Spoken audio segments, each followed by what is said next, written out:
librairie où il signait comme moi son livre. Alors c'était assez drôle de se retrouver et il m'a donné son super livre de son poème, de ses poèmes qui sont délicieux, vraiment. Voilà. Très bien. Bon, alors écoutons-nous, on commence. Voilà. Bonsoir tout le monde, chers amis, merci d'être aussi nombreux. Et puis nous sommes donc autour, comme l'a dit Corinne, autour de Sylvie Cohen pour son livre En mal de mer, là, que vous pouvez déjà tous voir comme ça. Il y a, vous êtes vous le public, mais surtout, il y a aussi autour de nous, il y a Vincent Aubert, notre comédien qui nous enchante comme d'habitude. Et comme Corinne l'a dit, nous avons le plaisir d'avoir deux musiciennes de musique japonaise. Le sanchi, qu'elle va vous présenter, c'est un luth à 3 cordes qui est venu de Chine à Okinawa au XVIe siècle. Alors elle vous en parlera plus tout à l'heure. Et puis Yomo qui joue de la flûte, qui est aussi un instrument très traditionnel. Voilà. Bon, on n'a pas de micro, ça va, vous nous entendez? Oui, ça va, bien. Alors, notre invitée, Sylvie, bon, je veux juste préciser, moi j'ai la chance de connaître un peu Sylvie, je ne la connais pas depuis 40 ans, mais je l'ai appréciée car on a collaboré il y a 20 ans, quand elle dirigeait les affaires extérieures du Conseil d'État de Genève, et que je dirigeais la partie scientifique d'une conférence internationale à partir de Berne, aux affaires étrangères, conférence qui s'est donnée à Genève sur le développement durable urbain pendant 3 jours avec plus de 2000 participants. Bon, donc c'est loin de notre préoccupation de ce soir, on va changer. Donc c'est pour ça que je vais demander à Sylvie de se présenter. Bon. Je ne m'attendais pas à cette question, mais enfin,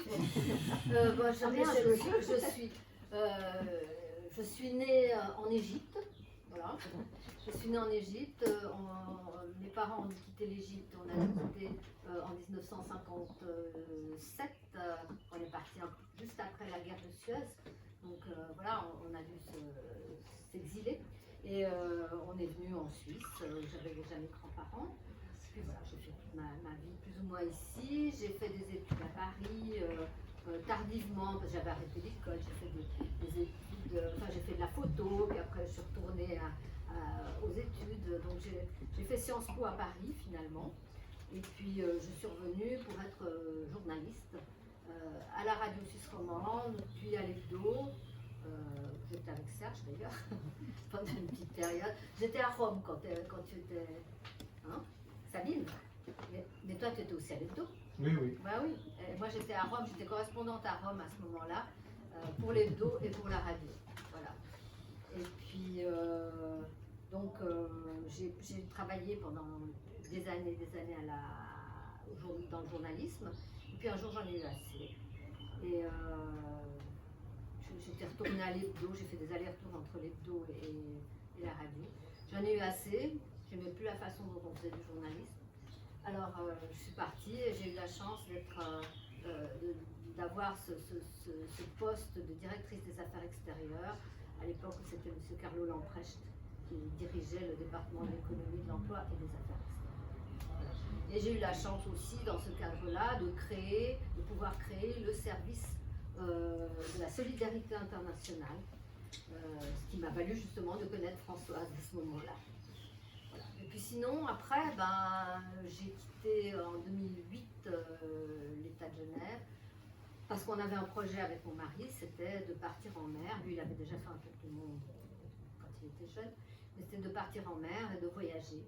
Et donc pendant 17 ans, nous avons parcouru la planète, mais on n'a pas fait un tour du monde par les alizés, non, on est allé surtout dans le Nord.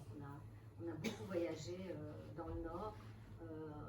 En Arctique, et puis voilà, puis on est allé dans des endroits, on a essayé d'aller dans des endroits où il n'y avait pas trop de monde, où il n'y avait personne à une certaine fois. On est allé au Kamtchatka, on est allé en Russie de l'Ouest, aussi dans le Grand Nord russe, et on est allé au Japon notamment.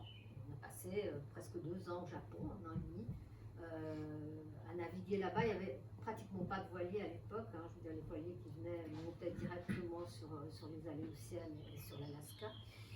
Et donc c'est là que je me suis suis plongée un peu dans le Japon. Mais le Japon rural, pas du tout le Japon que connaissent les gens, hein, en général les touristes.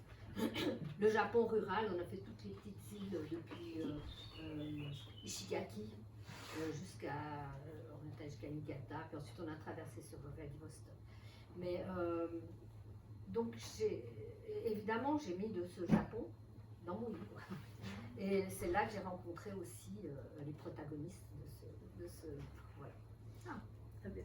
Mais alors bon, maintenant, on pourrait dire où est-ce que tu te situes dans son parcours? Alors tu as parlé jusqu'à la mer, et puis maintenant tu as écrit un roman, où est-ce que tu te situes?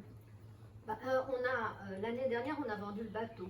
Alors, je suis redevenue terrienne, si j'ose dire.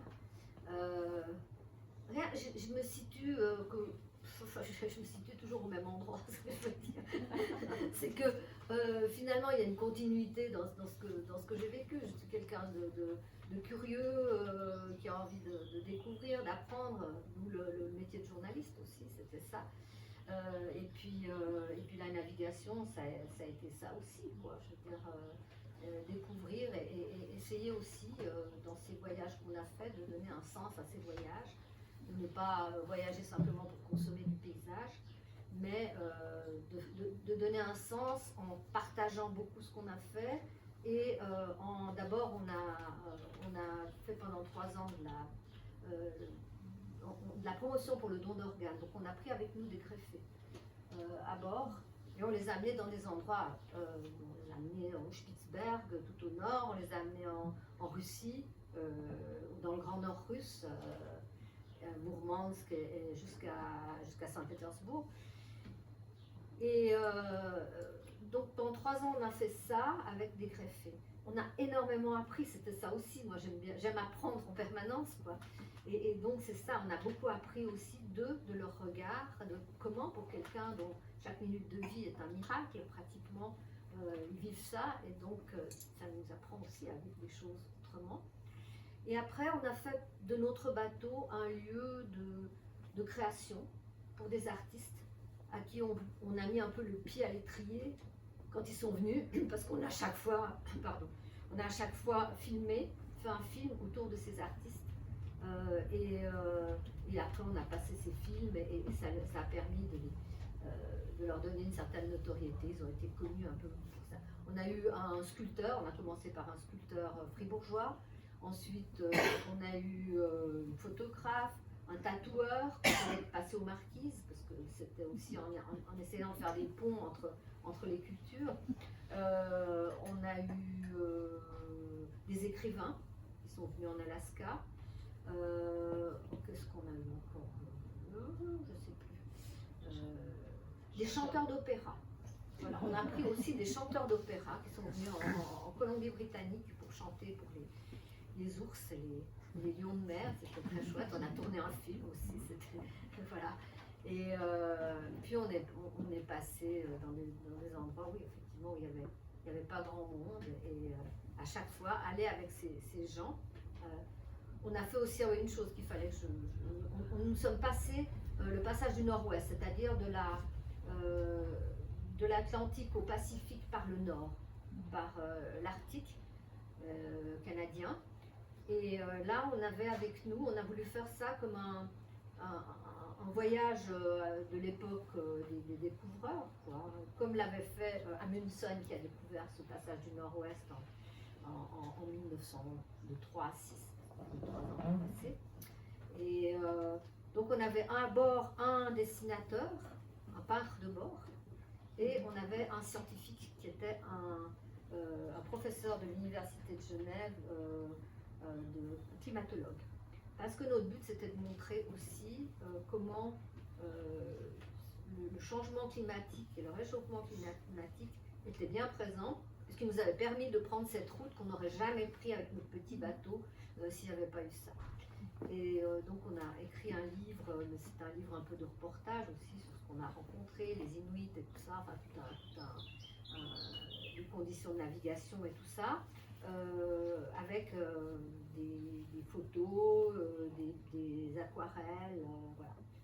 Ça a été aussi un des projets qu'on a mené pour sensibiliser un peu aussi au réchauffement climatique et au changement climatique. Donc on a à chaque fois essayé de faire des projets pour donner un sens à tout ça. Et le Covid a un peu tout fichu par terre. Parce qu'on est resté 2 ans sans rien faire. Après le moteur pour reprendre tout, on avait un projet avec des danseurs qu'on voulait amener à Tahiti pour mélanger les cultures chorégraphiques, je dirais. Et puis ça n'a pas marché, on a dû laisser tomber ce projet. Et puis voilà, après c'était plus compliqué. Mais on est reparti encore et nous avons terminé notre voyage l'année dernière. On a bouclé la boucle, nous sommes descendus tous les canaux de Patagonie et côté chilien, et nous sommes descendus jusqu'au Cap Horn, donc on est repassé du Pacifique à l'Atlantique par le sud. On était passé par le nord pour partir et puis on est repassé par le sud pour revenir. Voilà. Très bien, ben, on va passer au dernier projet, alors voilà, qui est c'est ton roman, hein, En mal de mer, que j'ai beaucoup aimé. J'ai entendu parler aussi qu'il y en a plusieurs qui l'avaient lu et qui avaient beaucoup aimé aussi. Bon, je m'arrête d'abord sur le titre qui interpelle un peu, En mal de mer. Donc mer, M-E grave, R-E. Donc, et la couverture, donc ce sont des vagues, c'est un petit peu à la manière d'une estampe japonaise. Voilà. Donc mal de mer, mer. Bien. Donc, comment est venu ce titre? Est-ce que c'est avant l'écriture, après ou Ça m'est venu pendant. Ça m'est venu pendant. Après, je me suis demandé si c'était un bon titre ou pas. J'essaie d'autres titres, mais enfin, finalement, on a retenu celui-là. Mais oui, parce que je voulais quelque chose qui évoque à la fois la mer, MER, qui évoque à la fois le Japon, donc il fallait la vague, et les stampes japonaises, enfin, une sorte de. Et puis, il fallait la mer, ME accent grave RE, parce que l'histoire, elle est quand même tournée, et elle tourne autour d'un rapport entre un adolescent, son père et sa mère. Cet adolescent qui est à la recherche de sa mère, qui l'a plus ou moins abandonné. Enfin, je veux dire, c'est un peu l'histoire. Et ce gamin va en mer, MER. Voilà. Bon, donc le titre il est à la fois énigmatique, mais il est fondamental parce qu'elle a réussi en un seul jeu de mots, en 4 mots, elle définit l'énigme principale du roman. Comme moi je l'ai découvert en lisant le livre, et on va le voir ensemble, mais pour mieux cerner le sujet, je vais commencer par lire un petit résumé. Je me suis inspirée du 4e de couverture, pas tout à fait. Comme tant de fois, Kaito avait embarqué sur un voilier pour accompagner son père qui convoyait les bateaux. La vie de Kaito, adolescent, se déroulait entre des séjours sur mer et sur terre, dans une marina d'Okinawa, à l'école d'Okinawa, et en rêve qui le tenaillait par-dessous tout, retrouver sa mère.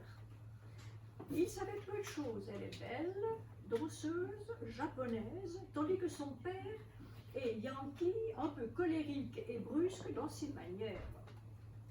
Quand Kaito se retrouve seul, naufragé en mer sur le bateau, les grandes questions se résument. Réussira-t-il à survivre? Retrouvera-t-il sa mère? Donc on revient au titre. On va essayer d'en savoir plus, mais sans révéler tous les ressorts du roman. Donc je vais donner la parole à Vincent, s'il veut bien nous lire l'incipit du roman. Le dernier voyage de Jack. Dad, t'es mort?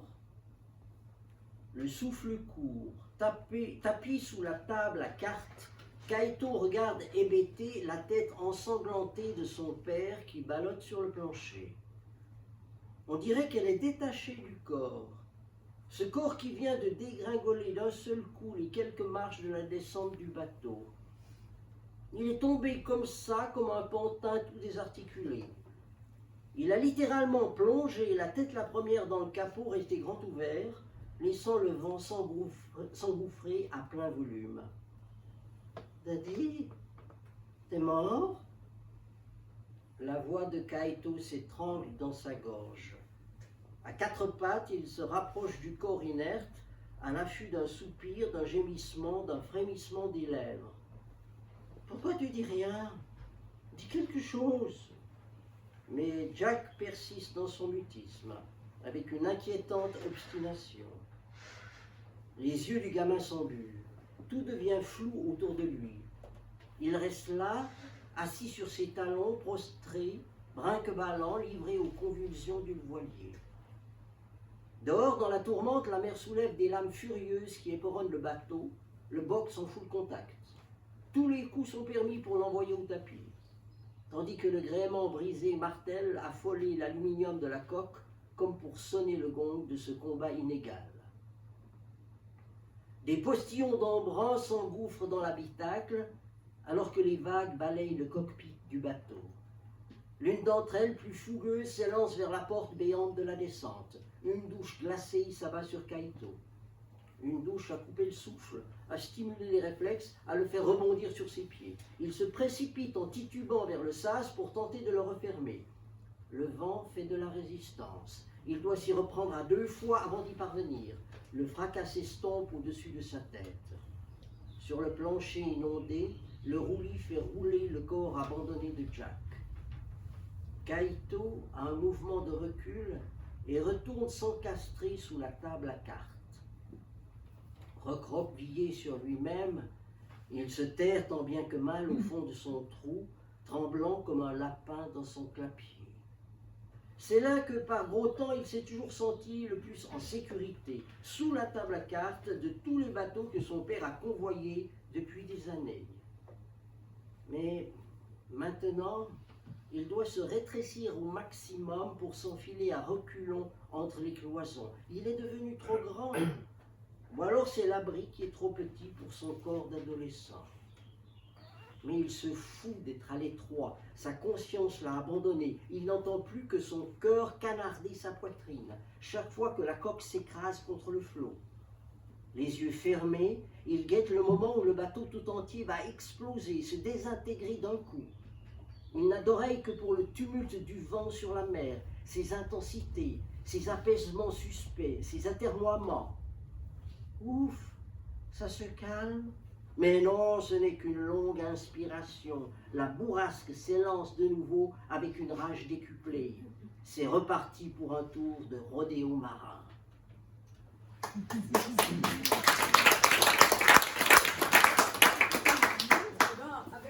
Avec ce début, on plonge tout de suite vraiment dans le livre. Hein, c'est impressionnant. Donc, et au fond, Sylvie réussit à nous donner tout le canevas du livre. Donc je vais te demander tout de suite, avant d'en parler un petit peu, quel est le héros ou les héros de ton livre? Alors, c'est Kaito, ce jeune homme qui a dans le livre à 15 ans, à peu près 14-15 ans. Et puis c'est Jack, son père. Ces deux personnages existent.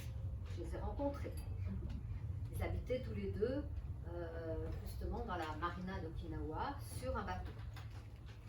Et un jour, Jack, qui ne s'appelait pas Jack évidemment, est venu nous raconter un peu son histoire sur notre bateau.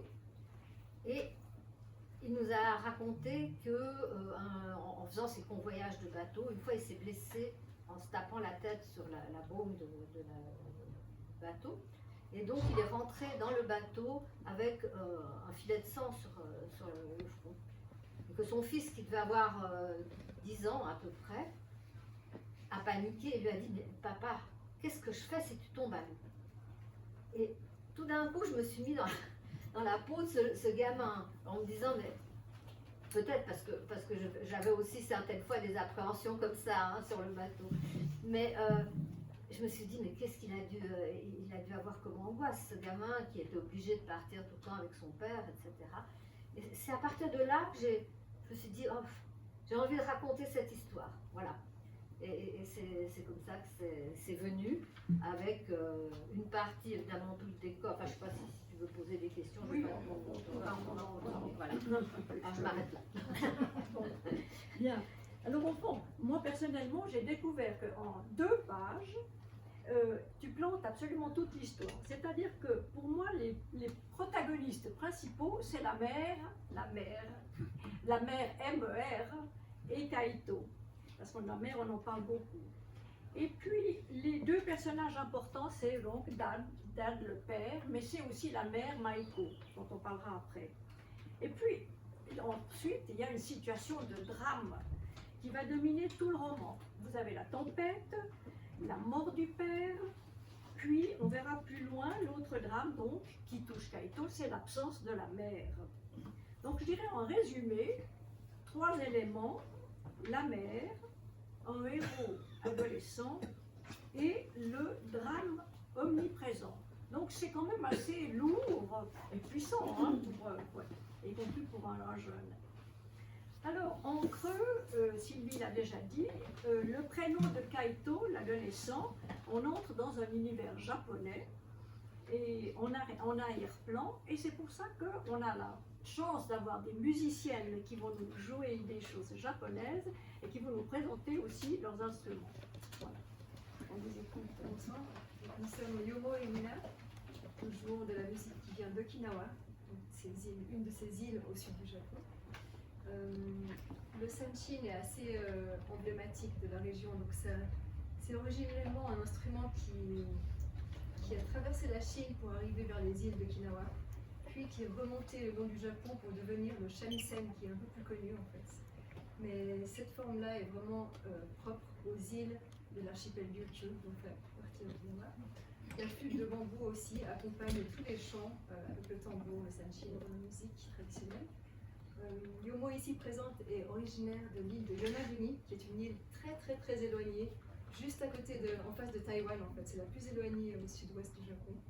Et voilà, elle joue de la flûte depuis qu'elle est toute petite. Et moi j'ai appris le sanshin là-bas pendant mes études. Donc on s'est retrouvés par hasard à Genève les deux, on joue régulièrement ensemble. Voilà pour les instruments. Là on va vous interpréter d'abord un morceau qui est un des rares morceaux uniquement instrumentaux qui fait partie du répertoire classique de la musique des Ryukyu.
ici. Je vais juste vous dire une petite touche, je ne sais pas si vous avez remarqué, mais je porte un kimono japonais. Alors c'est pas pour faire du pont, hein, vraiment, mais j'ai quand même des attaches avec le Japon, je suis allée plusieurs fois et j'ai des petits-enfants qui parlent japonais. Voilà, donc c'est pour continuer dans la soirée, on aura encore de la musique. Je ne sais pas si vous avez remarqué, mais le sanchi est recouvert d'une peau de python. Donc il paraît que c'est la tradition aussi, donc c'est quand même impressionnant. Un sacré instrument.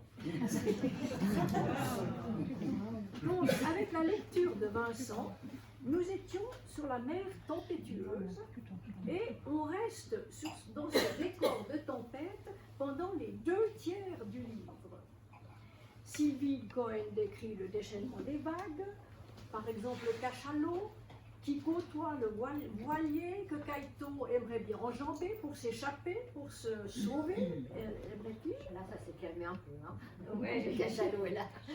On dit, je lis, on dirait qu'il dort, il ne faudrait pas qu'il se cogne contre le bateau. Et puis il y a les codes de la mer, on en parlera après. Mais au fond, pendant tous ces 2/3, il revit différents moments de sa vie. Donc je vais demander à Sylvie si tu peux nous raconter quelques épisodes dont il se souvient, enfin qu'il évoque pendant ces... Alors, bon, je veux juste dire que le cachalot, c'est effectivement quelque chose que nous avons vécu nous, avec le cachalot. Alors, Kaito, il se souvient des colères de son père. Son père lui faisait peur. Il a toujours eu peur de son père.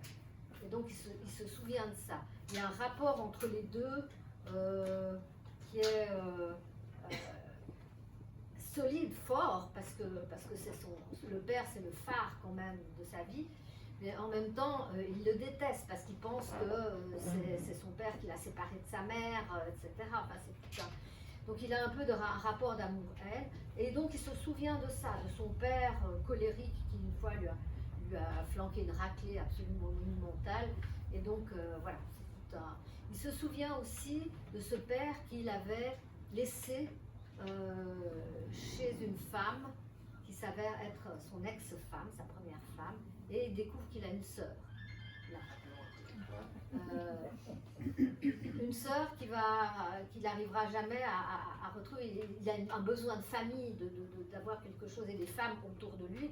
Et voilà, il se dit, mais finalement, j'aurais pu avoir une sœur et mon père m'en a jamais parlé, il m'a jamais rien dit, etc. Donc il est très en colère contre son père. Et puis il se souvient aussi d'une fois où sa mère est venue le chercher à l'école. Et où il a passé une soirée, enfin un week-end pratiquement avec sa mère, qu'il a amenée dans un somptueux hôtel. Et c'est là qu'il a découvert cette femme qui est... Le père dit toujours elle est fêlée. Alors je pense que je l'ai voulu fêler aussi comme ça, mais fêlée dans tous les sens du terme. Elle est fragile, elle peut se casser. Et peut-être qu'elle se casse à certains moments aussi.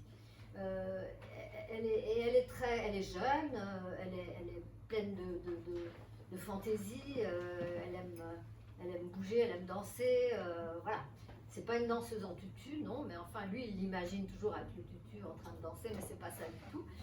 Et puis donc il se souvient de ces moments-là où il a mangé des barbes à papa, comme il dit les barbes à maman, parce que avec elle, voilà, il se souvient aussi quand son père l'avait laissé justement chez sa première femme pour aller se chercher une autre femme aux Philippines, parce qu'il dit je vais te trouver une autre maman, et il s'en va aux Philippines, et voilà, je veux dire, c'est tout un épisode dont il se souvient aussi, et du temps qu'il a passé chez l'ex-femme, chez cette femme qui pourrait être sa grand-mère, dit-il, dans une maison typiquement japonaise, où la femme vient tous les soirs saluer ses ancêtres, assise sur les genoux, etc.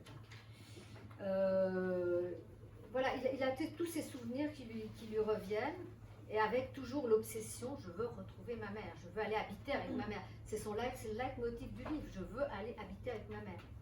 Donc il se dit finalement que la disparition du père, bon, au début ça l'attriste un peu, mais en même temps comme ce papa il est un peu en colère contre lui, et puis en plus il est doublement en colère parce que le père l'a abandonné, il le laisse là au milieu de la mer, Donc il est encore plus en colère. Et puis il est en colère contre son papa. En même temps, évidemment, il est un peu triste, mais ça ouvre l'espoir qu'il va pouvoir aller vivre avec sa mère, parce qu'on va bien le ramener chez sa mère. Donc s'il survit, s'il arrive à s'en tirer. Et voilà. Ça, Oh oui, on va y arriver. Bon, tu as déjà répondu à une question, je voulais justement te demander la relation avec son père, mais moi aussi des choses qui m'ont frappé. Quand il allait à l'école à Okinawa, il se souvient du gong, du temple et tout. Et c'était quelque chose qui était important aussi pour lui. Son rapport avec le petit copain. Avec les copains, parce que je n'ai pas encore dit, c'est que lui, il est à moitié japonais et à moitié américain. J'ai fait exprès de faire le papa américain alors qu'il ne l'est pas du tout. Ce qui me permettait de raconter un petit peu aussi l'histoire du Japon avec les rapports avec les Américains, avec l'occupation américaine, avec la bombe, etc. Et donc il se souvient de ça parce qu'il est moitié-moitié. Moi je dis toujours dit dans ce livre, ce gamin il est entre deux cultures, entre deux parents, entre deux rivages. Et lui c'est un gaijin. Pour les Japonais c'est un gaijin, c'est-à-dire c'est un étranger. Surtout un gamin qui vit seul avec son père sur un bateau, c'est un gaijin qui n'est pas toujours très fréquentable. Et puis en même temps, lui, il se sent japonais, et puis il a un nom japonais. Kaito, ça veut dire gens qui vient de la mer. C'est un prénom comme ça, et c'est un prénom très typiquement japonais. Et sa mère est japonaise, donc lui, il se sent japonais. Et il y a toujours ce rapport aussi d'ambiguïté entre ce qu'il est et il ne sait pas très bien comment se situer par rapport à tout ça. Voilà. Et puis il y avait aussi, ils ont fait un voyage à San Francisco où il a fait des photos, c'était un bon souvenir. Alors ça c'est un beau souvenir qu'il a effectivement de ce convoyage qu'il a fait à San Francisco avec son père et un des rares moments où il a eu une relation apaisée et joyeuse avec son père. C'est juste ce moment-là. Et après, quand il est rentré, il a été un peu douché parce que ses copains de classe lui en veulent parce qu'il peut manquer la classe et puis partir. Et puis là, il lui renvoie dans la figure que c'est un gaijin, qu'on ne veut pas le voir, on ne veut pas le fréquenter. Bien. Alors, on va revenir sur mer dans la tempête. Voir comment se termine finalement la dérive du voilier sans mât dans la tempête qui ne faiblit pas.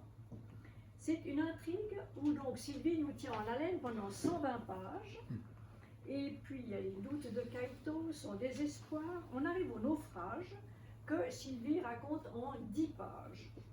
Kaito réussit à rebrancher la radio VHF pour communiquer en mer, et il envoie un message de détresse, comme lui a appris son père: Mayday, Mayday, Mayday. Tout à coup, il entend vaguement Here is Meru, Haku, Haku. Kaito, à ce moment-là, essaye de transmettre le nom du voilier, leur position, et puis celui du bateau, le pêcheur qui lui parle, lui explique de s'habiller convenablement, de mettre etc. un gilet de sauvetage, de prendre les documents dans une pochette en plastique. Puis bon, c'est le silence, l'attente, ça dure, l'attente est longue dans la tempête qui continue. Puis le voilier, tout à coup, il s'aperçoit, le voilier fonce sur un rocher. Donc là, Vincent va nous lire ce qui se passe. Donc c'est tout son père lui a appris à faire tout ça, parce qu'avec les voyages comme ça,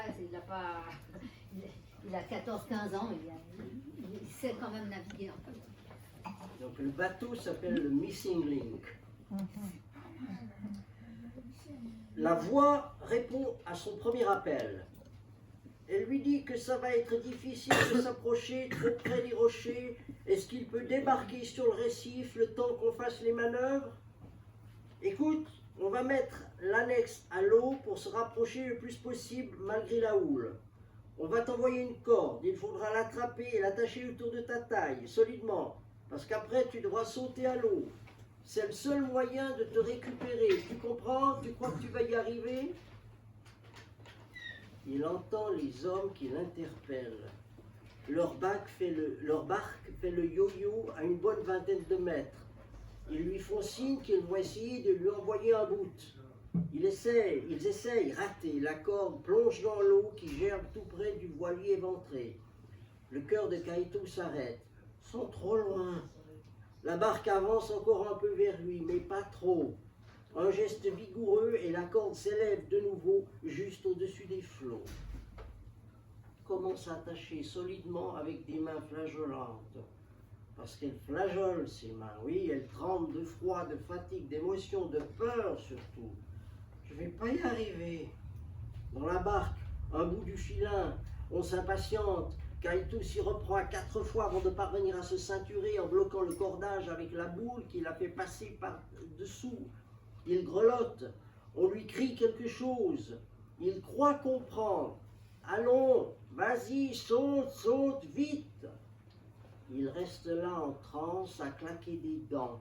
Il n'ose pas. Je vais me noyer. Je ne veux pas me noyer. Dad, dis-moi ce que je dois faire. Please, dis-moi.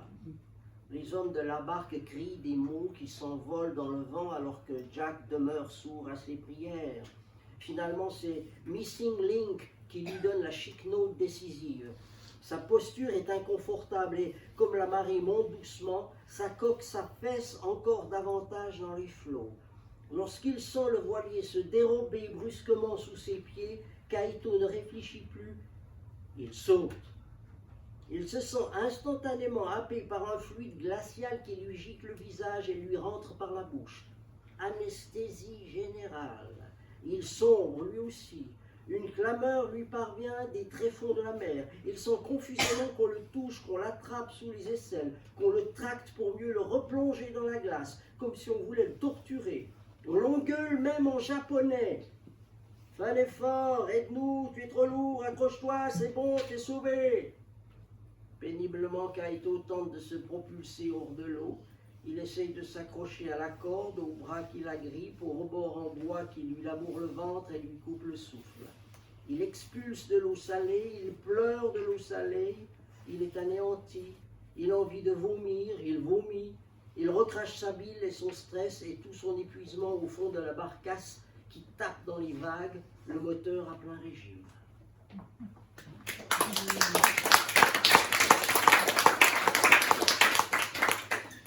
Moi, je me trouve très dépaysée dans cette tempête. Je me suis demandé si quelqu'un dans l'audience avait déjà une expérience de la mer sur un voilier.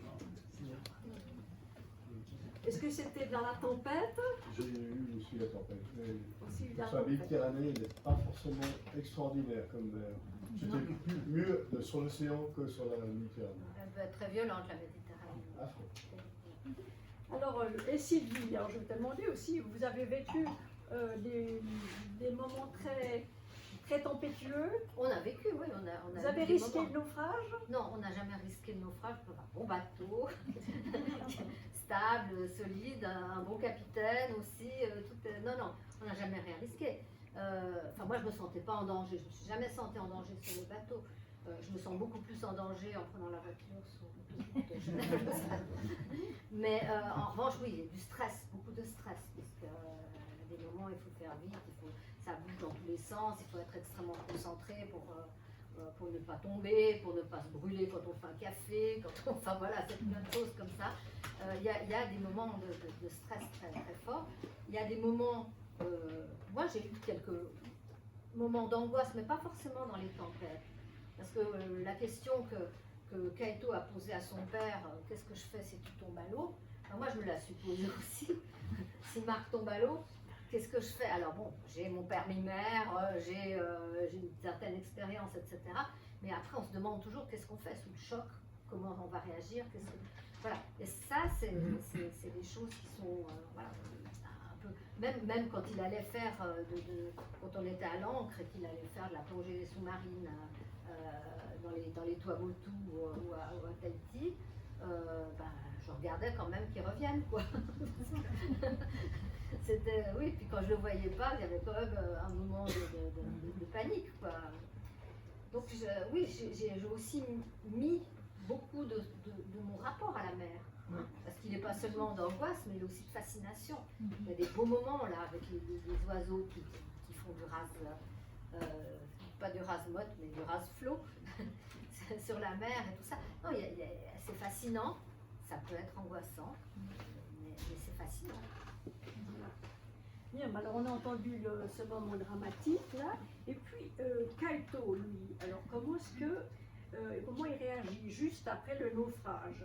Parce que, au fond, depuis le début du roman, on sent que Kaito, lui, il vit dans un monde double, un monde inconnu, parce que est-ce qu'il va survivre dans la tempête? Où ira-t-il après, s'il survit? Et puis il y a le monde connu, c'est son père est mort, et puis il a sa mère, mais qu'il connaît très peu, dont il rêve énormément.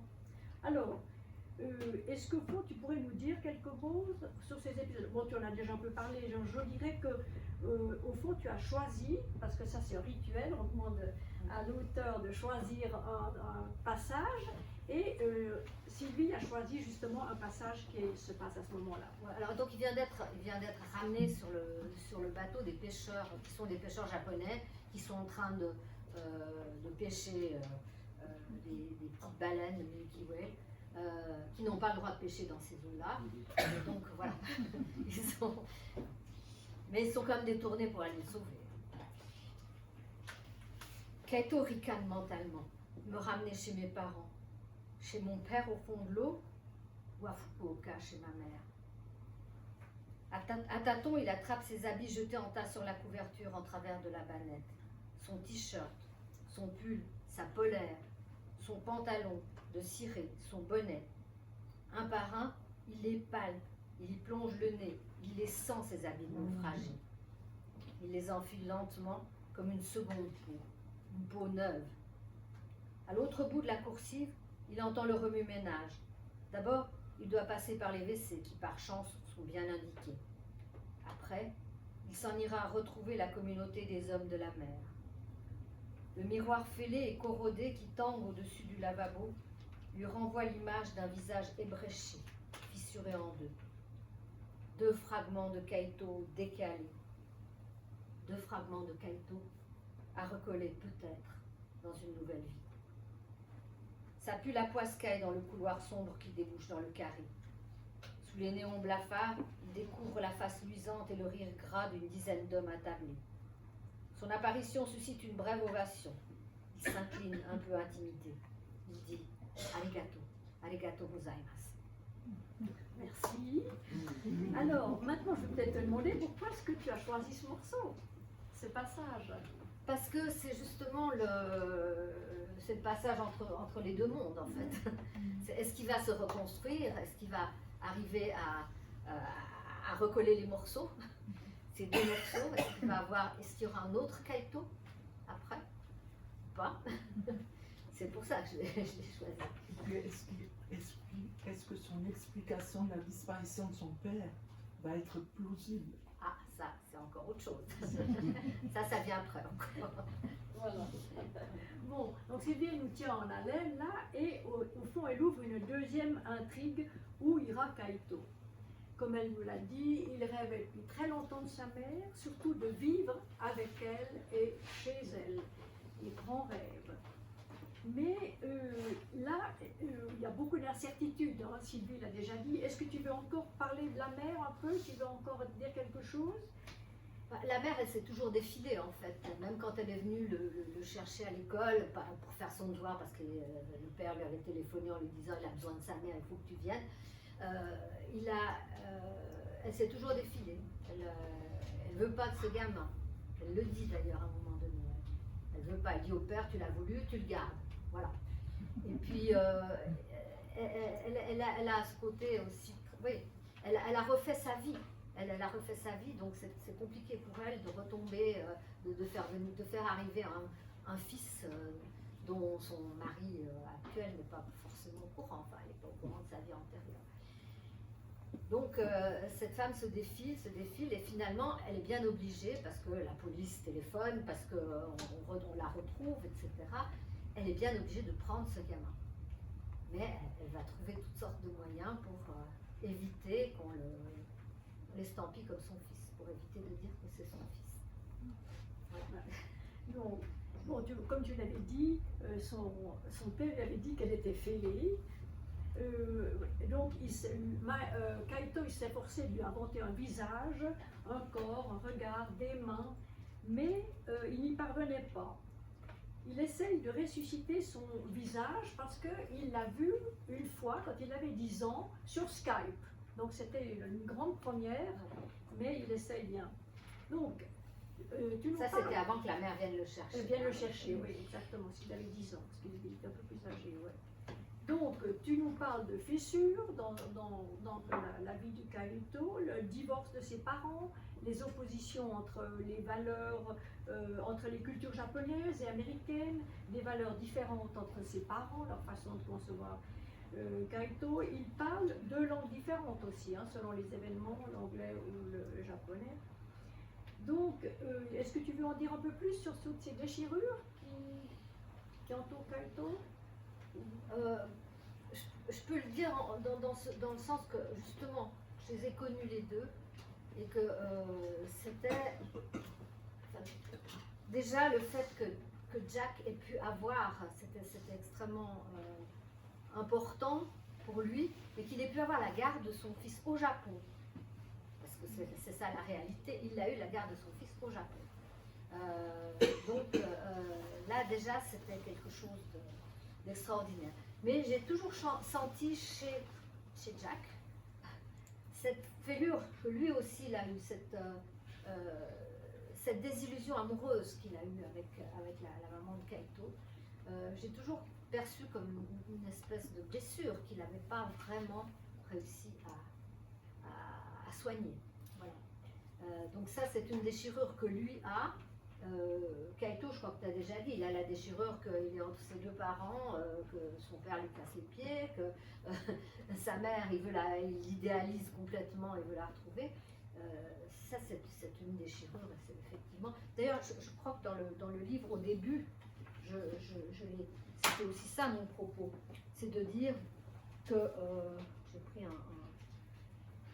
j'ai cité Sioran, dans les familles fêlées, un rejeton surgit qui se voue à la vérité et qui se perd en la cherchant. Voilà. Très fort. Donc, moi je lis aussi, sa mère lui avait dit, les Américains sont des salauds parce qu'ils ont tué des milliers de Japonais avec leurs bombes atomiques, parce qu'ils ont imposé leur mode de vie aux Japonais. Et Kaito avait déjà entendu ce discours lors d'une sortie scolaire avec son institutrice. Et au fond, À Hiroshima. À Hiroshima, ouais, voilà. Alors, on va revenir on vient au personnage de la mère, et Vincent a choisi lui-même un passage révélateur. Alors, c'est un des rares week-ends un peu fous qu'il passe avec sa mère. Et il se retrouve au restaurant. Et la mère lui dit « Campagne, santé, tu ne vois pas ?» Le coude sur la table, l'œil fendu, elle l'observait maintenant à travers le viseur grossissant de son verre. « Fais-moi voir un peu à quoi tu ressembles. Ma parole, tu es devenu un beau jeune homme. Heureusement que tu n'as rien pris de ton père. Quel âge as-tu maintenant? Tu vas sur tes 14 ans, n'est-ce pas? Je n'en reviens pas d'avoir un fils si vieux. Tu as une petite amie? Et qu'est-ce que tu voudras faire plus tard ?» Elle papillonnait de question en question sans jamais lui laisser le temps de répondre. Kaito se demandait si elle lui parlait ou si elle pensait à haute voix. Et surtout, quand elle allait se poser, parce que des questions, il y en avait aussi quelques-unes à placer. Il voulait surtout savoir pourquoi elle était partie, pourquoi elle l'avait abandonnée à Jack, pourquoi elle s'était cachée si longtemps. Mais c'était un peu abrupt comme entrée en matière. Alors, profitant d'une minute de silence dédiée à la dégustation du vin, il avait amorcé un interrogatoire serré sur des sujets plus anodins. Et toi, quel âge t'as? T'habites où? Tu travailles? Tu danses toujours? T'as un tutu? Elle est grande ta maison? Et la voiture? Elle est à toi? Elle avait souri. Enfin, le jeu des devinettes semblait l'amuser. Ma parole, tu te prends pour un flic? Monsieur le policier, je vais tout vous dire. J'ai 34 ans, je ne travaille pas. J'habite à Fukuoka, dans un grand appartement qui donne sur le port de pêche. Il m'arrive encore de danser pour moi, de moins en moins, et sans tutu. je n'ai jamais dansé avec un tutu. La voiture, je l'ai louée à l'aéroport et La serveuse venait de faire diversion. Et un peu plus tard dans la journée, dans le quartier de Chantan, où il s'était promené, elle avait bondi de joie en avisant sur la corniche un petit chariot derrière lequel un homme déguisé en monstre informe enroulait des filaments bleus, roses ou blancs autour d'un bâtonnet. Elle s'était précipitée vers lui en lui criant « Sugoi, cotton candy !» Kaito, qui ne connaissait de barbe à papa que celle de Jack, n'avait pas manifesté le même enthousiasme. Il avait regardé soupçonneux le monstre filer ses quenouilles dans une grande marmite. Il ne comprenait pas comment le sucre pouvait se transformer en fil d'araignée qui finissait par former une sorte de chignon bancal. Maiko en avait acheté 2, une rose pour Kaito et une bleue pour elle. Juste pour faire la nique au macho, avait-elle déclaré en enfournant dans sa bouche un bout de son chignon couleur ciel. Puis elle s'était léché les doigts l'un après l'autre, consciencieusement, les yeux fermés. C'est comme ça que Kaito avait découvert le goût éphémère des barbes à maman.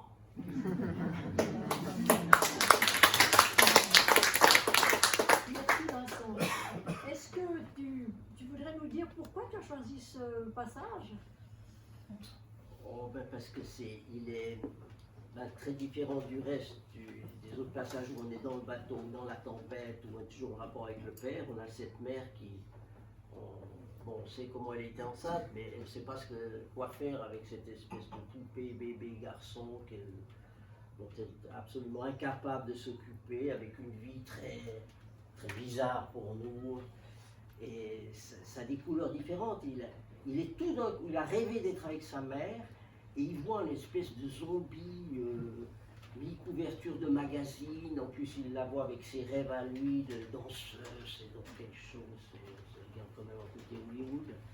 Et il la voit passer, prendre l'hôtel, tout à coup elle sort de la douche, elle a poil, elle va dans le jacuzzi, elle dit viens regarder le coucher de soleil, parce qu'elle passe d'un truc à l'autre. C'est un peu le jeu qu'il y a sur le bateau, c'est-à-dire il y a la bombe qui tape dans tous les coins, ça passe à gauche, à droite, et c'est la même chose avec sa mère. Elle est comme sur le bateau, c'est en fait en pleine tempête, il ne comprend pas tellement la circulation et la navigation avec sa maman, et puis boum, après il disparaît, c'est fini, au revoir, ciao. Donc c'est assez fascinant ce rapport qu'il y a sur le bateau, avec les dangers qu'il y a, on ne comprend pas tout, même si on a un ordre à suivre. Et puis, j'ai cette mer qui est insaisissable, comme la mer, M-E-R, est insaisissable. D'ailleurs, on pourrait transformer le titre La mer du mal. Là, il y a un parallèle entre le MER et MEA de Sandra Vert, ça c'est sûr. À part ça, il la trouve beaucoup plus rigolote que son papa. Hein.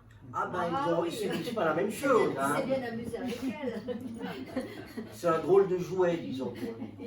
Il la trouve très, très marrante, quoi.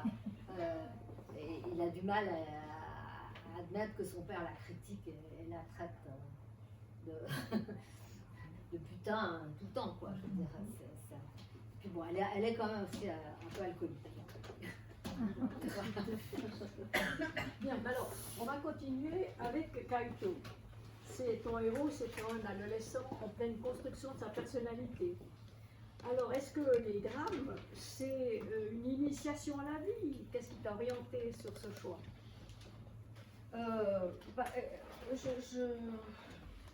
J'ai pas trop.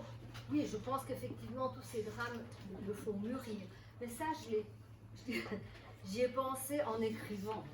Parce que moi, ce qui m'avait fasciné, ce que j'avais envie, c'est de raconter simplement cette histoire. C'est raconter cette histoire que j'ai complètement chamboulée après ce que Jack nous avait raconté dans le bateau, une fois qu'on l'avait invité à dîner un soir avec Kaito. Et ce qu'il nous racontait, je disais, ça dépasse la fiction, quoi. C'était quelque chose de complètement fou. Et donc j'avais envie simplement de raconter cette histoire. J'avais pas derrière la tête des idées très, très arrêtées sur comment j'allais développer ça. C'est venu au fur et à mesure. Et puis, oui, aussi en essayant de caler quelque chose d'un peu plus, qui va au-delà du récit, évidemment, qui concerne les rapports. Et ce gamin, en fait, quand il y a des drames comme ça entre les parents, ces gamins, il n'y a pas de choix, ils n'ont aucun choix. C'est jamais un choix. Et je pense qu'effectivement, toute cette expérience le fait mûrir et à la fin lui permet de choisir quelque chose. Mais il y a quand même un passage dans l'avion qui l'amène, je crois, chez sa mère. C'est en italique. Et puis on a l'impression qu'on est dans sa pensée à lui. Il est plus directement en contact avec des marins, avec la mer, les mers. Et il est en contact presque avec sa pensée. Il refait, il essaie d'analyser tout ce qu'il a vécu. Il parle à son père. Il fait un discours intérieur qui est assez étonnant. Il se fait toujours, alors il y a plein de passages en italique où c'est son cheminement intérieur, et il s'adresse toujours à son père en fait. Parce que enfin, c'est la seule chose qu'il pouvait attraper, c'était son père.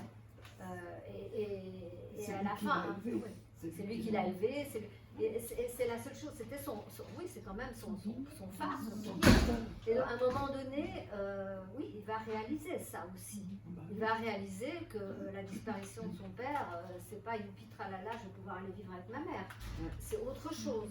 Et c'est quelque chose qui va le bouleverser, le toucher très profondément, au point que les choix qu'il fera après sont très parlants. On dit pas tout, non. Mais donc, un passage m'avait frappé quand Kaito aurait voulu dire à sa mère, je lis, qu'il se sentait mal dans sa peau de demi-demi, pas tout à fait japonais, pas davantage américain, toujours entre deux cultures, entre deux parents, entre deux mondes, entre deux rivages, jamais à sa juste place. Et dans le passage que Sylvie a lu, elle parlait aussi de ce miroir fêlé qui renvoyait l'image d'un visage fissuré en deux. Alors, je voulais te poser la question, c'est construire sa personnalité de demi-demi. J'y vois aussi un problème d'identité dans notre société multiculturelle, où ça arrive quand même assez souvent. Voilà. Est-ce que c'était ton idée? Alors ça, c'était mon idée, parce que la question de l'identité, évidemment, c'est quelque chose qui m'a toujours travaillé, qui me parle beaucoup. Moi, j'ai plusieurs identités, donc c'est quelque chose qui, effectivement, que j'ai bien voulu mettre en exergue. Voilà. Alors ça m'amène à une question plus personnelle. Quel est ton rapport au monde? Il reste un quart d'heure. Je vais pas mettre un peu de musique avant. Oui. Passe, on va t'aider. Ben, il est rond d'abord, sphérique. Voilà. Non, je veux dire, mon rapport au monde, c'est la découverte, c'est pouvoir entrer en contact avec des gens, c'est découvrir, c'est apprendre, ne jamais cesser d'apprendre. C'est d'essayer de vivre au plus près de mes valeurs et de ce que je pense. Et puis c'est l'amour, sous toutes ses formes. Et c'est ça mon rapport au monde. Et c'est avec la forte certitude que voilà, c'est un moment éphémère aussi, que c'est un passage et que c'est une sorte de nomadisme comme celui qu'on a vécu pendant 17 ans. Voilà. Tu as vécu aussi un peu toute ta vie. Oui, un peu toute ma vie. Moi, je me considère comme une citoyenne du monde. Effectivement, j'ai pas de racines, j'ai pas de lieu où je suis ancrée, où je suis née. Et je dis toujours que mon pays, c'est là où il y a les gens que j'aime. Et puis voilà. Ah. Eh bien, on va demander un morceau de musique là pour On va interpréter un morceau qui s'appelle Danjo Kagyushi. C'est un chant qui prie pour la sécurité des gens qui partent en mer. Je pourrais vous demander de le dire en japonais, ce que vous me dites.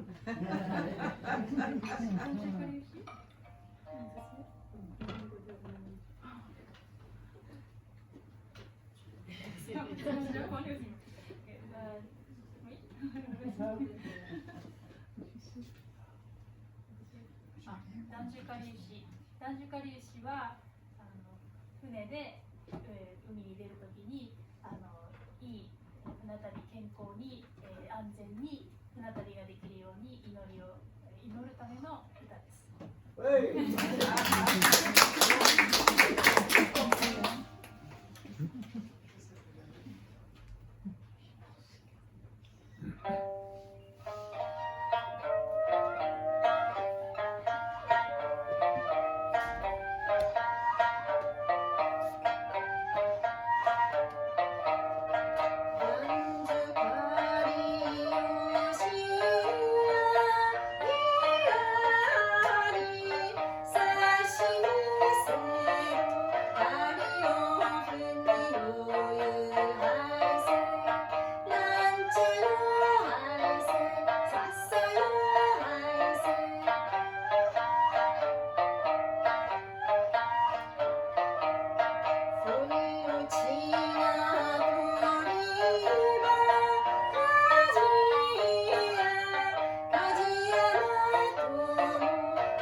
Dans une dramaturgie qui tient vraiment tout le roman. Alors, comment est-ce que tu as construit et entretenu ce climat de mystère dans une tension assez permanente?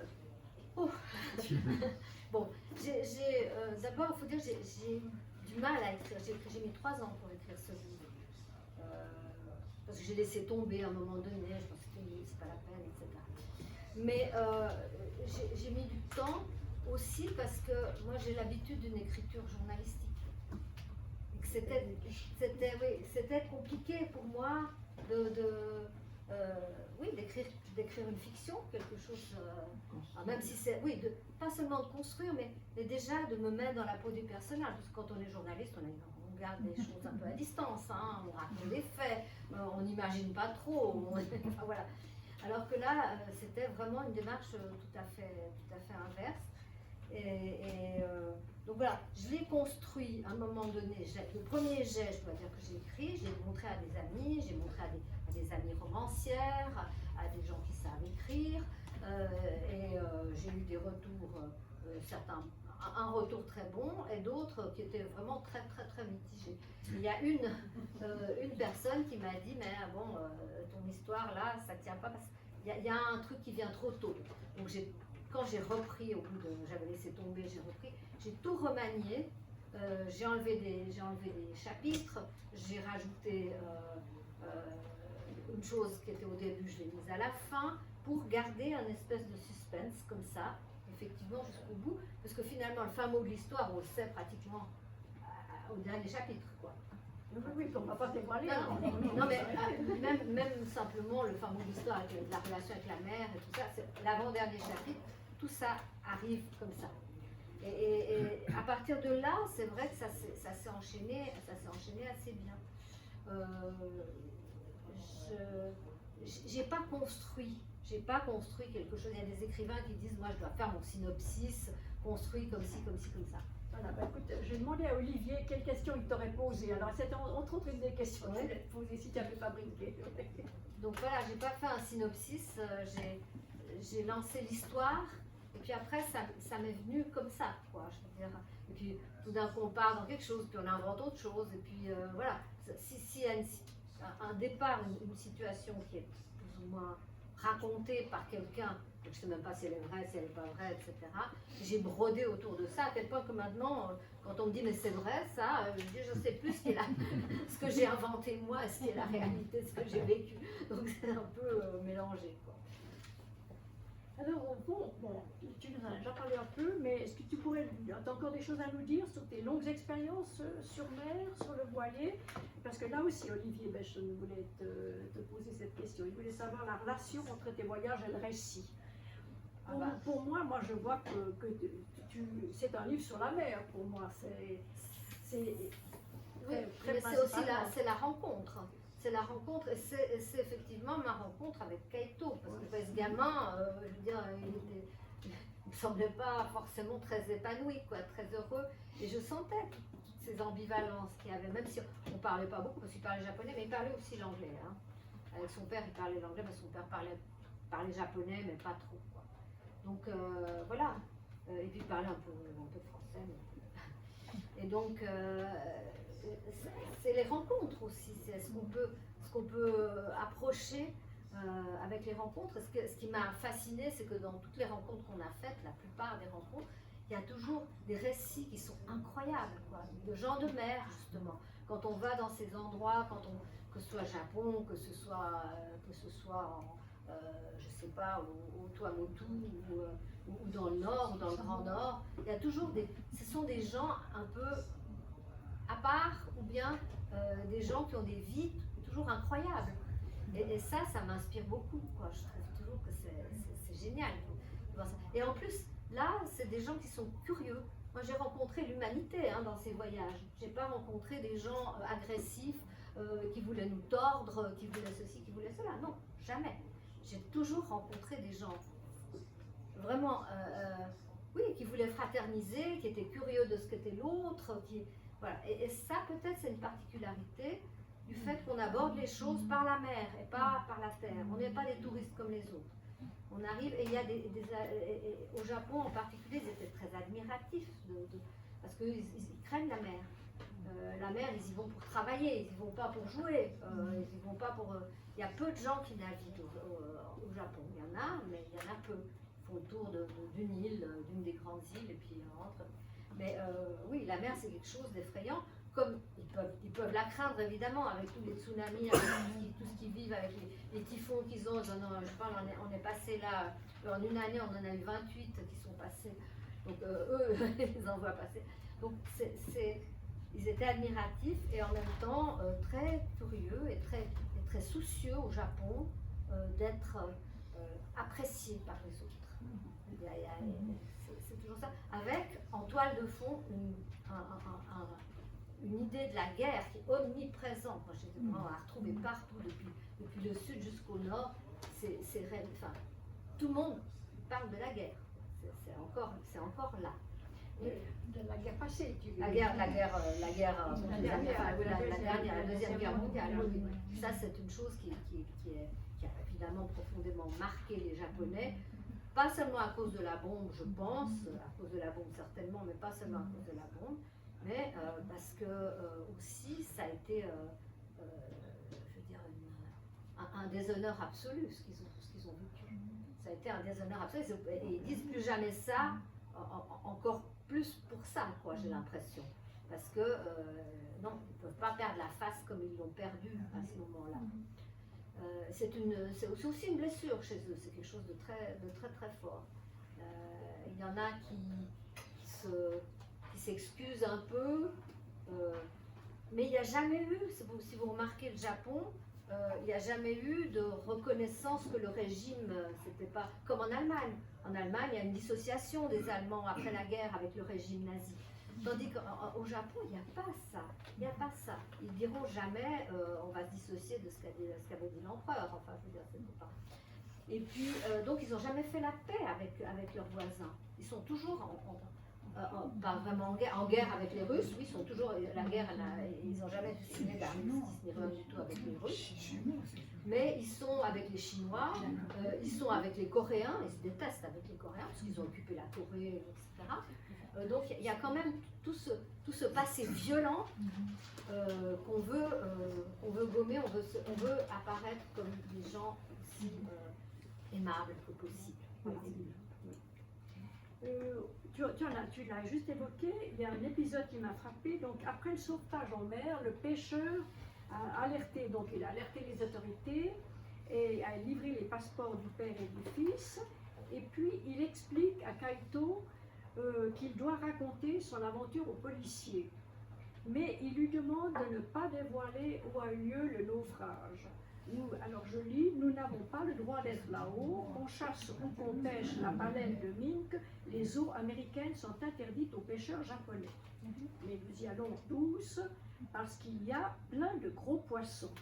Alors, est-ce que ça se passe souvent sur mer? C'est un... Ah oui, ah oui. Ça se passe tout le temps, ça se passe tout le temps partout. Il y a des zones Sur Terre aussi. toutes les zones de l'endroit, sur Terre aussi, exactement. Oui, non, ça arrive beaucoup. En fait, quand le bateau s'échoue, il s'échoue sur une île aléoutienne, sur une des îles aléoutiennes. Donc ça, c'est des endroits où on est allé. Hein, je veux dire, donc, là, j'ai raconté un peu aussi notre voyage, mon rapport au Japon et tout ça dans ce livre. Mais ça, évidemment, il y a des pêcheurs japonais, il y a des pêcheurs chinois qui sont là-bas aussi et qui n'ont pas le droit d'être.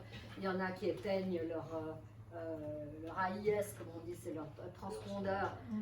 Donc ils les éteignent pour pas qu'on voit où ils vont pêcher, pour pas qu'on les repère, etc. Ce qui peut être assez dangereux quand on navigue par gros temps. Bon, alors écoute, je voulais te parler justement de la question de l'écriture, comment tu passais du journalisme à la fiction, tu en as déjà un peu parlé. Et puis, alors, je vais venir à quelque chose que tu dis au début du livre, tu en as parlé comme ça, mais tu écris au début du livre, en introduction, toute ressemblance avec des personnes existantes ou ayant existé n'est pas tout à fait fortuite. Jack et Kaito existent bel et bien et sont à ma connaissance tous deux vivants. Alors moi je vais te demander, hein, c'est ton secret de fabrication, mais est-ce que tu leur as envoyé ton livre? Non, je ne leur ai pas envoyé mon livre parce que je sais qu'ils ne vont pas le lire. Il y a une question de langue hein, aussi. Il y a une question de langue, ils ne vont pas le lire. Et puis, non, parce que en fait, si eux, je les ai pris, j'ai pris une partie du récit de Jack que j'ai complètement changé. La mer, je n'ai jamais vue, je ne connais pas du tout, enfin, j'ai inventé des trucs, j'ai brodé autour d'un tout petit noyau de choses. Et oui, les personnages sont là, mais tout le reste, c'est quand même brodé passablement. Donc, j'avais pas vraiment de raison de leur envoyer le livre. Mais comme tu disais que tu as dû passer, inventer des personnages, c'est très différent des faits précis, du journalisme et tout. Est-ce que tu as aimé faire ça? Est-ce que c'est vertigineux? Non, mais je me considère pas comme une romancière ou une écrivaine, etc. J'aime raconter des histoires. D'ailleurs, une amie m'a dit, t'es une conteuse, voilà. Je pense que c'est bien de le dire comme ça. J'aime jouer avec les mots, j'ai toujours aimé jouer avec les mots, j'ai toujours aimé écrire ou parler, parce que j'ai commencé à la radio, après je suis allée à la presse écrite, parce que la radio ne me satisfaisait pas complètement, donc je voulais la presse écrite. Donc j'ai toujours aimé les mots, j'ai toujours aimé jouer avec la langue, j'ai toujours aimé apprendre les langues. Oui, c'est quelque chose qui est toujours très fort chez moi. Voilà. Alors bon, je reviens, il faut revenir au roman. Nous sommes restés après le sauvetage, quand Kaito se trouve face au policier, on lui annonce qu'il va aller chez sa mère et il se retrouve bientôt dans l'avion vers Fukuoka. C'est à nouveau l'inconnu, le mystère, c'est le rêve, hein, comme tu l'as bien expliqué, le rêve de Kaito, exaucé, mais comment va-t-il se réaliser? Eh bien, on ne va pas vous le dévoiler. C'est à vous de le découvrir en lisant En mal de mer. Et il y a un détail que tu pourrais peut-être préciser. Tu as choisi une fin ouverte. Donc, sans la raconter, on ne va pas raconter la fin, mais pourquoi est-ce que tu n'as pas fermé l'histoire? Dans ma tête, elle était fermée.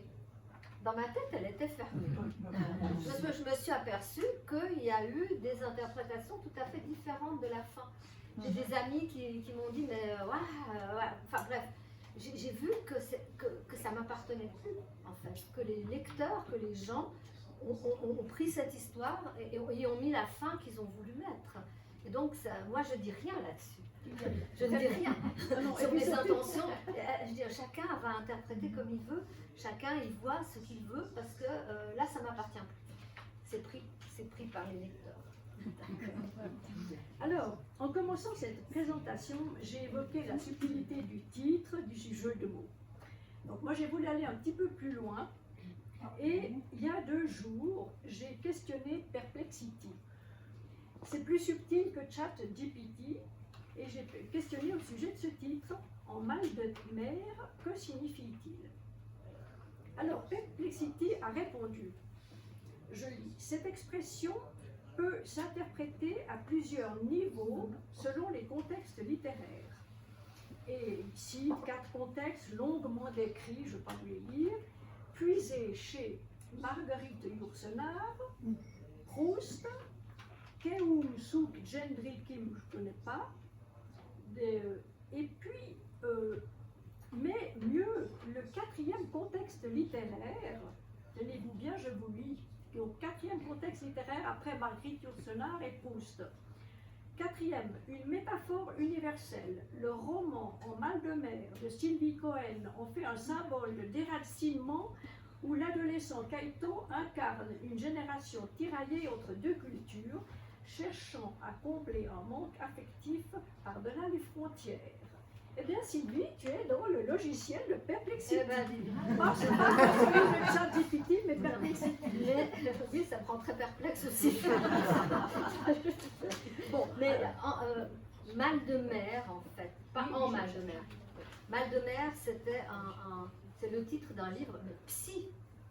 Hein, c'est-à-dire, les gens qui ont un rapport, il y a des gens qui m'ont demandé, mais est-ce que, moi j'ai des rapports difficiles avec ma mère, est-ce que ça répond? J'ai dit, c'est pas ça du tout. Mais il y a un livre qui s'est appelé Mal de mer, et qui était un livre de psychologue, voilà. Bon, voilà que c'est un livre magnifique, hein, écrit dans une langue fluide, une belle langue fluide, et alors précipitez-vous auprès de Claire pour l'acheter, je dirais. En fermant le livre, je me demandais quelle qualité m'avait apporté ce livre. Je ne sais pas, vous le public, quelle qualité vous attendez d'un livre? D'apprendre quelque chose, le suspense. Apprendre quelque chose, oui. Oui. Par exemple, le personnage de Kaito est extraordinaire. Comme il fait la découverte petit à petit de qui est son père, qui est sa mère. Je trouve ce livre remarquable. Merci.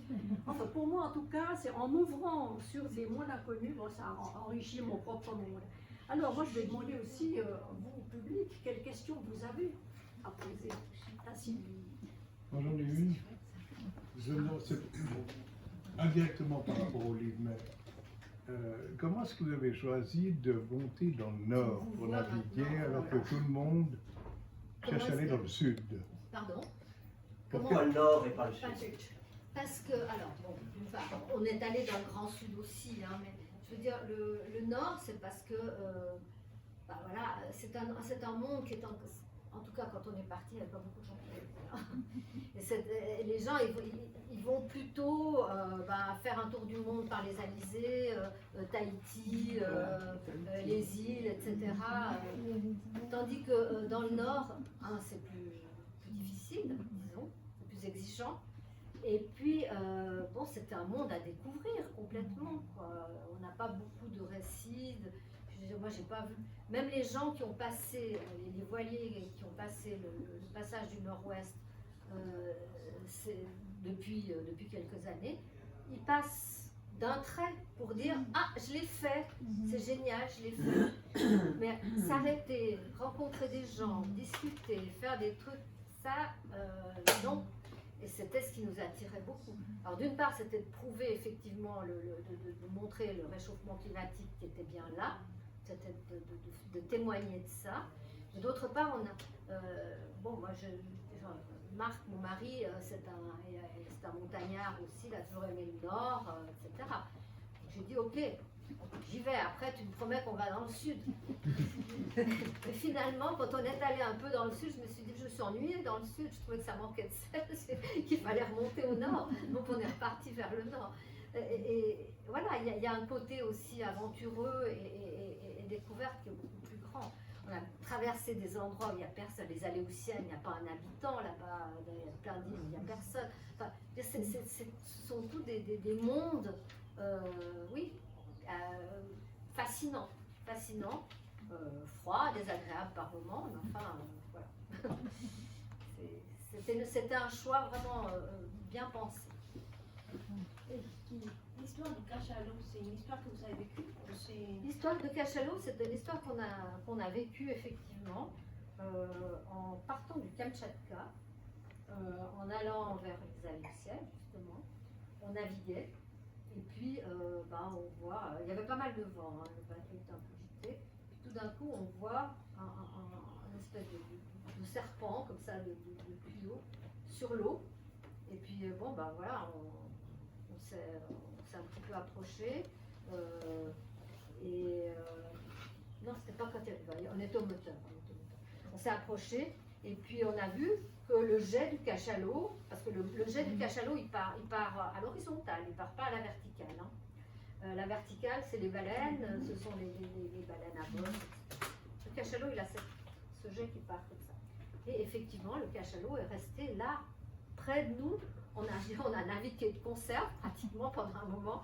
J'ai pris plein de photos, évidemment. C'était extraordinaire. Et il avait l'air de dormir. Effectivement, il avait l'air d'être assis. Heureusement, il était seul. Il était seul, oui, il était seul. Et ils dorment avec un cerveau, une moitié de cerveau qui fonctionne et l'autre pas. Et puis, à un moment donné, voilà, il s'est réveillé, probablement le moteur ou je sais pas quoi. Et puis, il s'est un petit peu éloigné, puis il nous a fait coucou avec la queue, et il est parti. Voilà, une autre question. Là, une question. Oui. Oui, je voulais savoir, est-ce que vous avez l'intention d'écrire sur ces voyages que vous avez faits? Voilà la question fantastique. Mais ça va me permettre de vous dire que nous avons écrit un livre qu'on vient de terminer, qui est en relecture, illustration, machin, tout ce qu'on veut, et qui va sortir fin août, début septembre, qui raconte effectivement les 17 ans de voyage à travers notre perception, à travers qui on est, à travers les moments de mer, à travers les aventures qui nous sont arrivées, des fois les pépins, des fois les anecdotes drôles, les rencontres. Et évidemment, on n'a pas pu raconter tout, c'était beaucoup trop long, l'éditeur ne voulait pas. Et donc, on a raconté surtout les endroits où peu fréquentés, où on est allé, ou pas fréquentés, où on a au fond ouvert un peu un chemin, ouvert une voie à d'autres bateaux. Je dirais malheureusement presque, parce qu'il ne faudrait pas. Mais par exemple, au Kamtchatka, évidemment, on est le seul bateau. Tout le voyage qu'on a fait pour monter jusqu'au Kamtchatka, on est arrivé dans des endroits. Et les autorités, elles étaient affolées, elles ne savaient même pas qu'un voilier ça existait, quoi. Et on était traités toujours comme en tout cas en Russie, en Corée et au Japon, comme des gros bateaux, comme des bateaux de commerce. Mais oui, parce que le bateau de plaisance, ça n'existe pas pratiquement, donc ils n'ont pas fait des lois pour ça. Et au Japon, on devait faire la liste il y a des ports ouverts où vont les cargos, effectivement, où ils peuvent aller. Et puis, les ports fermés, ce sont les petits ports de pêche. Et on devait faire la liste des ports où on voulait s'arrêter à chaque fois, dans chaque district où on allait, faire la liste des ports. Et ils voulaient savoir exactement quel jour on allait arriver, quelle est la longitude, la latitude, à quel jour on pensait repartir, comme si on pouvait savoir des choses comme ça. Mais bon, on faisait le maximum de listes, on mettait tous les ports pratiquement. Et puis après, on devait être arrivé à un certain moment dans un port ouvert ou comme ça. Mais on était toujours considérés comme des cargos. Et en Russie, par exemple, où on devait avoir des pilotes pour aller dans certains endroits, et ben, les pilotes, eux, ils arrivaient toujours avec une petite sacoche comme s'ils allaient sur la tour d'un cargo, quoi. Ils allaient piloter depuis là. Ils arrivaient, ils trouvaient un voilier, il pleuvait des fois des seaux, il a fallu leur prêter des habits, des choses comme ça. Ben, voilà. Et ce sont des endroits où effectivement il y a très très peu de bateaux qui, je dis pas qu'ils passent, je dis qu'ils passent. Parce que maintenant, il y a des bateaux partout. Voilà. Encore quelqu'un? Encore une question? Vous habitez chez qui? Chez Slatkin. Ah, chez Chez Slatkin. Avec des photos couleurs. Il y aura des photos couleurs. Oui. J'imagine. Ça ne sera pas un beau livre comme le livre qu'on a fait pour le passage du Nord-Ouest. C'était un beau livre avec des illustrations, avec, comme je vous l'ai dit, avec des aquarelles, avec voilà. Mais c'est un livre d'aventure, c'est dans leur collection aventure où il y aura des illustrations, pas très grandes, mais enfin des illustrations. Bon, Madame. ça vous manque pas trop, la mère? Oui, ça me manque. Non, ce qui me manque surtout, c'est la vie nomade. C'est la vie, c'est le mode de vie, quoi. C'est un mode de vie qui est magnifique et qui, contrairement peut-être à ce qu'on... Il y a aussi des contraintes, évidemment. C'est pas la liberté absolue, non, pas du tout. Mais oui, ça me manque. Mais bon, à un moment donné, je pense aussi que le fait qu'il y a trop de monde partout, ça va. Qu'il y avait plus grand sens à l'aventure si on ne pouvait pas faire des projets, partager, etc. Et que finalement, bon, il faut que si on voulait faire encore autre chose et vivre d'autres aventures et vivre autrement d'autres choses, il fallait s'arrêter maintenant parce que dans 10 ans, ça sera trop tard. Voilà. C'était un peu ça. Mais on va partir là, passer 2 mois en mer, en Grèce. On va passer 2 mois en mer. Vous aviez beaucoup navigué toute la vie? Vous aviez vous aviez mon mari, navigué ou bien il y a eu un avant, un après? Mon mari, oui, il avait déjà fait un tour du monde pendant 5 ans, il a navigué à une époque où il n'y avait pas les GPS, où il était au sextant, etc., etc.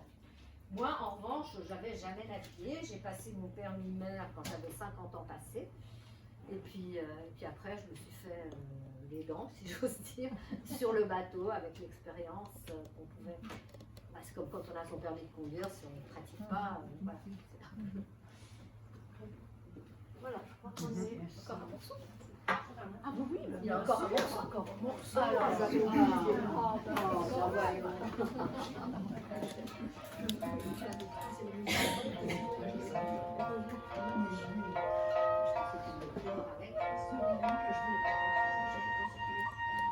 On va terminer par un chant qui s'appelle Tsukuno Kaisha, qui veut dire la beauté de la lune. En version instrumentale. Vous laissez la place à vos mots et pas aux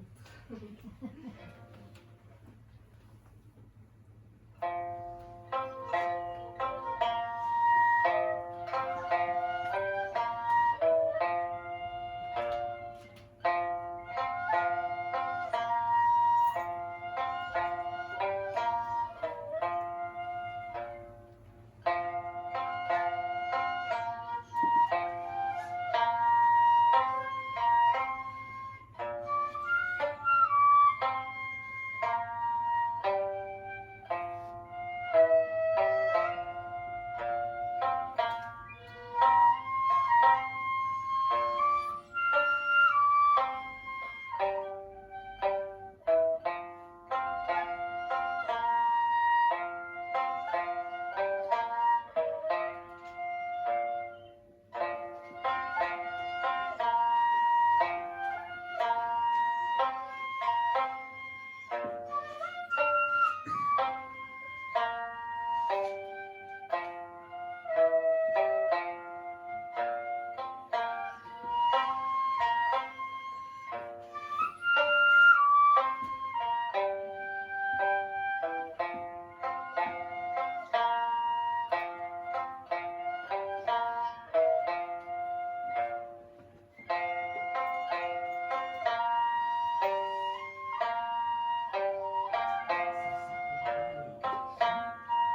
j'ai pas raconté le Japon poli, de vitrine, un Japon plus rude.